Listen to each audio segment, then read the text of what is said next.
Magandang araw sa lahat ng Maginoong magmamanok. Sa pagdami ng ating mga followers and subscribers, dumadami rin ang mga various health concerns. Halimbawa, nasa thumbnail na ng EDT o yung EDL Digital Technologies Incorporated ang tungkol sa Marex.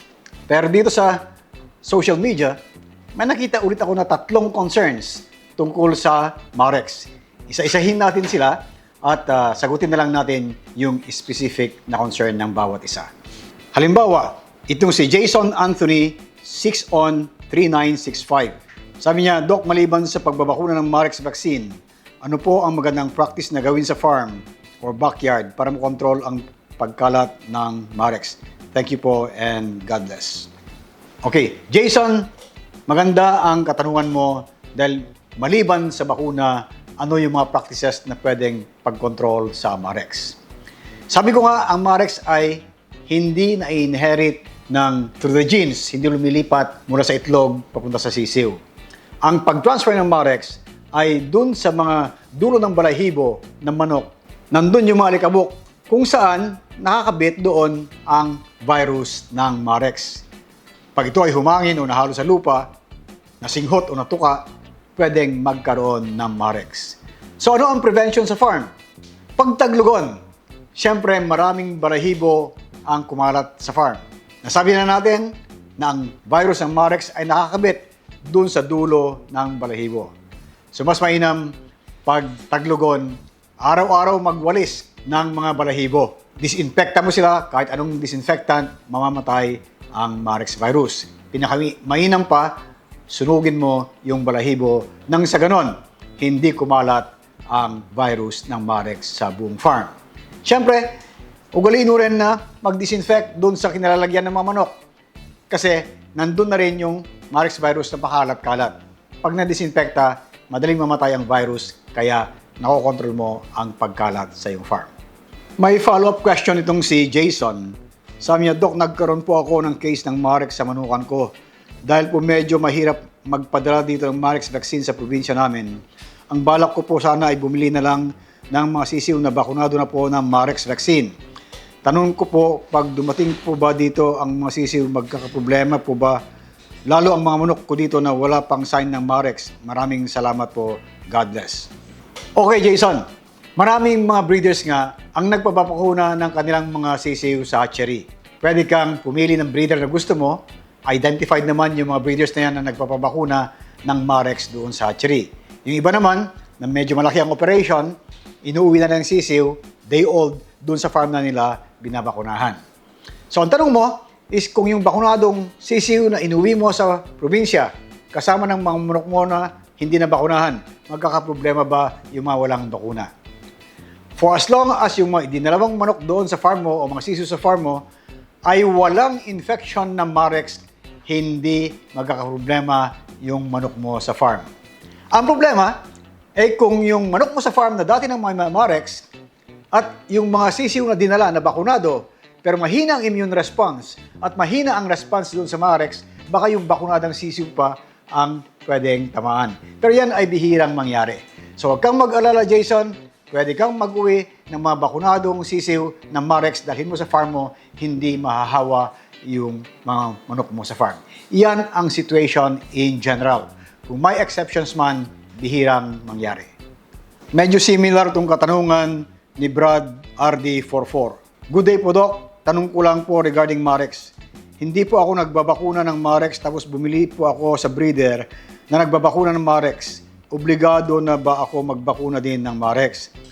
Ang isang manok po, ba kahit walang history ng Marex, pag binakunahan mo Marex, magiging carrier ba siya ng Marex? Salamat po. So parang kay Jason din to, bumili ng sisiw na bakunado ng Marex sa breeder na nagbabakuna. Hindi ka obligado na magbakuna doon sa farm mo basta walang lumalabas ng infection doon sa mga manok mo at wala ng carrier doon.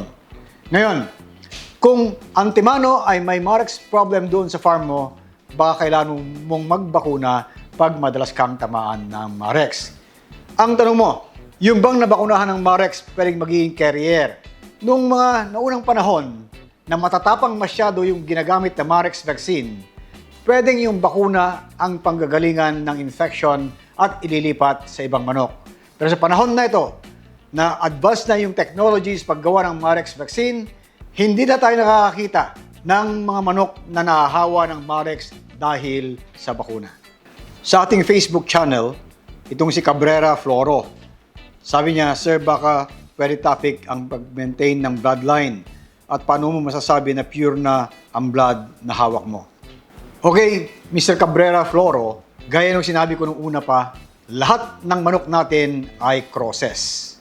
Yan ay ang basic na statement natin. Yung mga pure na manok, yan na lang siguro yung mga pure orientals na hindi nahalo ng ibang dugo at yung mga pure na mga labuyo na hindi pa nalalapit sa kabihasnan at hindi nalagyan ng ibang dugo. Pero kalaniwan sa mga game fowls, lahat yan ay crosses. Yung sinasabi mo, paano i-maintain ang blood na magiging pure? Sabi ko nga nung una, sa American literature, pag binibreed mo yung manok na sila-sila, na walang outside blood, kahit sila ay crosses, pwede mong sabihin sila ay pure na breed mo. Kaya kung pansinin mo, ang pangalan ng mga breed nakapangalan sa tao. Ibig sabihin, nag-breed sila ng manok na sila ang gumawa kaya pinangalan sa sarili nila. Halimbawa, si Hutch, si Kelso, si Sweater, si Ding. Ang dami nakapangalan sa tao. So, pwede mong sabihin na Juan de la Cruz to, Pedro to, o Cabrera line, o Floro line. Pag brinid mo ng manok for 7 generations na walang outside blood. Pero, ang bottom line, lahat ng manok ay crosses. Okay? Si John Smith naman, ang sabi niya, ano po pinagkaiba ng Duke Halsey Lemon na yellow leg sa green leg? Magkaiba po ba ang fighting style nila or kulay lang pinagkaiba?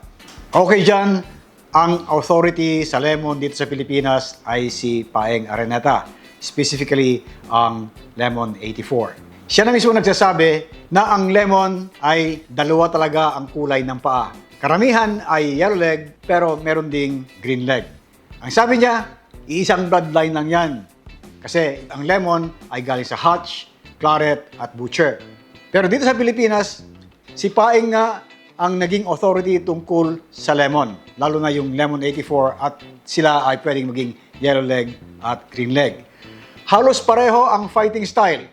Kung minsan may variations lamang sa kulay, yung iba lighter ang hakel, yung iba mas dark ng konti, pero yung yellow leg at green leg, iisa ang kanilang style. Halos isang dugo lamang yan at walang pinagkaiba kundi ang kulay ng kanilang mga paa. Sa Facebook channel pa rin, galing kay Ralds Camalis Faunilian. Doc Hill, magandang gabi po. Anong magandang patuka pag magkondisyon ng manok? Yung tamang mixture ng grains at pellets. Okay, Ralds. Nung dumami ng feed mills, gumawa na sila ng puro pellets. Nung napansin nila na hindi naman pala ubra yung puro pellets, kailan may grains pa rin, yung mga feed mill na yan, gumawa na rin ng sariling mixture na magkasama na ang pellet at saka grains. Kaya napakadali na para sa atin ang mag-condition ng feeds na magkasama ang grain at pellets. Pero yung iba nating mga handler, pinaghihiwalay pa rin yung pellet at saka yung grains. Yung iba, 50-50 ang kombinasyon ng grains and pellets. Pag medyo kulang sa katawan, ginagawang 60-40, mas marami yung pellets. Kung mas kailangan pang kumarga ng katawan, ginagawang 80-20, mas marami yung pellets. Sa dahilan na ang pellets, mas mataas ang protina kaysa sa grains. Kaya kung kailangan mong magpabuo ng katawan, mas malaki ang portion ng pellets kaysa sa grains. Pero normally, 50-50 yan. Pero kung ayaw mo nang pahirapan ng sarili mo, bumili ka lang ng ready mix na mga conditioning feeds na nandun na yung kombinasyon ng pellets and grains. At the end of the day, kung saan ka nagpapanalo na kombinasyon ng grains and pellets, doon ka lumagay dahil ibig sabihin, yun ang gamay mo. Mga kasabong, marami pang issues na ating pag-uusapan tungkol sa kalusugan at yan ay discuss natin sa masusunod na episode ng ating programa. Huwag lang kalimutan mag-share, subscribe, like at pindutin ang notification button para updated kayo lagi pag may bagong episode. At gaya ng dati, laging tandaan, sa performance ng ating mamanok, panlaban man o pang-breeding, health is always number one.